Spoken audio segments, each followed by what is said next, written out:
y a des problèmes à résoudre. Donc le premier, on ne l'avait pas vu avec la dégauchisseuse. Parce que quand on utilise la dégauchisseuse, la taille des tuyaux était plus grosse qu'avec le flexible. Et de ce fait-là, le passage de l'air et de ce qu'il y avait dedans était moins gêné. S'il était moins gêné, il y avait moins eu de difficulté à aspirer de l'extérieur. Et pour cette raison-là, la pression était moins forte et ça ne l'a pas fait s'écraser sur elle-même. Par contre, dès qu'on a mis le flexible, le petit flexible à petit diamètre, il faut faire passer la même quantité d'air dans un trou plus petit. Donc forcément, c'est plus difficile. En plus, le flexible, il est cannelé comme ça à cause de chaque petit ta-ta-ta. Donc du coup, l'air a plus de mal à circuler. Et comme il a plus de mal à circuler, dans la caisse, il y a moins de circulation, donc il y a plus de pression qui se fait sur la caisse, et celle-ci a un risque de se déformer. Ce qui arrive ici.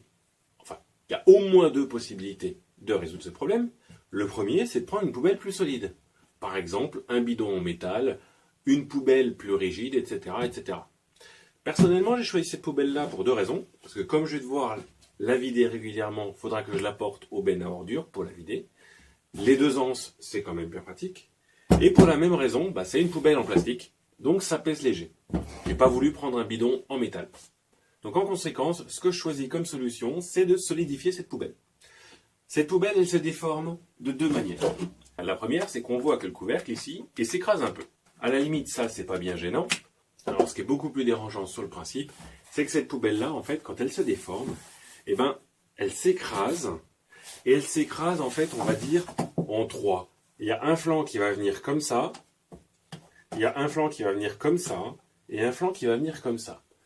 Grosso modo, ça fait trois faces et ça s'écrase au milieu. Pour information, c'est pas pour rien qu'il y a ces petites rainures ici qui servent à renforcer la paroi. Mais là, avec ce qu'on lui envoie dans la gueule, ça suffit pas. Donc ce qu'on va faire, c'est qu'on va faire comme avec un tonneau en fait. Et on va faire des arceaux. Un tonneau, il a des arceaux à l'extérieur pour tenir les bouts de bois à l'intérieur. Et là, on va mettre un arceau à l'intérieur pour empêcher la poubelle de s'écraser. Donc on va faire un arceau qui va se trouver à l'intérieur de la poubelle et qui va être en appui sur les parois à peu près au milieu de la poubelle. Pour commencer, on va faire quelques mesures. Tout en bas de la poubelle, on a 42. Tout en haut de la poubelle, on a 49. Donc à la moitié, on va avoir 45,5. Et si on veut faire un cerclage, ce qui nous intéresse, c'est la circonférence. Alors bon, je ne veux pas dire des bêtises, mais à l'école, on nous a expliqué que la circonférence est égale au diamètre fois pi. Et j'ai une circonférence de quasiment 143. Alors tu vas me dire, c'est bien beau tout ça, mais ta matière première, c'est quoi? Mes fameuses petites tiges d'acier de 2 mm d'épaisseur sur 10 mm de large, où j'ai des barres de 2 mètres. Mais ces barres d'acier, elles sont droites, ça fait pas un cerceau. Donc c'est parti, on va faire une tentative de cerclage à la main, en essayant de respecter un rayon de courbure régulier pour obtenir un cercle de environ 45 cm de diamètre. C'est parti, je ne sais pas ce que ça va donner. J'en ai coupé 143, mais non, j'en ai coupé plus. J'ai rajouté 10 cm, 153 à peu près. L'idée, elle est double.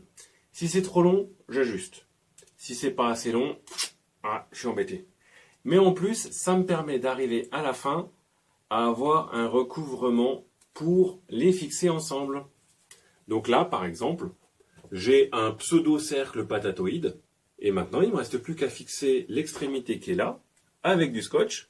Et si jamais c'est pas assez solide et que ça coulisse, j'aurai qu'à faire 2 trous avec une perceuse et passer un bout de fil de fer. Allez, c'est ce qu'on va faire.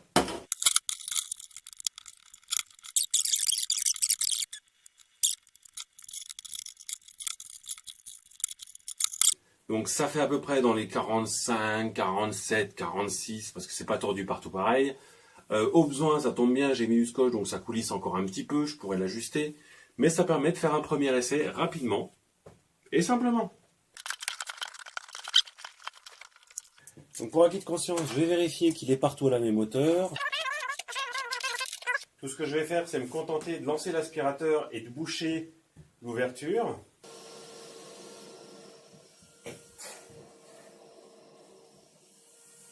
Donc comme on a pu voir, c'est un bon gros raté. Bon alors dans la vie, il faut savoir rester humble. Avant d'ouvrir la poubelle, je pensais savoir pourquoi ça avait lâché. Je m'étais dit c'est mon scotch qui n'était pas assez solide. Mais en fait, Pas du tout.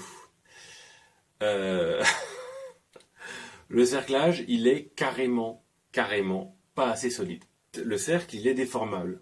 Et donc, aussi longtemps qu'il est déformable, on laissera l'opportunité au cercle de s'effondrer sur un coin. Il va falloir que je trouve une autre solution. Ou bien, je décide de refaire la même solution, mais ce coup-ci avec des matériaux plus solides. C'est-à-dire du fer, soit qui est plus épais, mais qu'il faudra que je torde. Deuxième possibilité, je prends un bout de matériau qui est pas déformable, genre du bois, du MDF, quelque chose, et j'en fais un cercle qui sera du coup rigide cette fois-ci, plutôt que d'être déformé. Mais bon, c'est un échec, mais c'est comme ça qu'on apprend. Allez, la suite au prochain épisode. Ciao!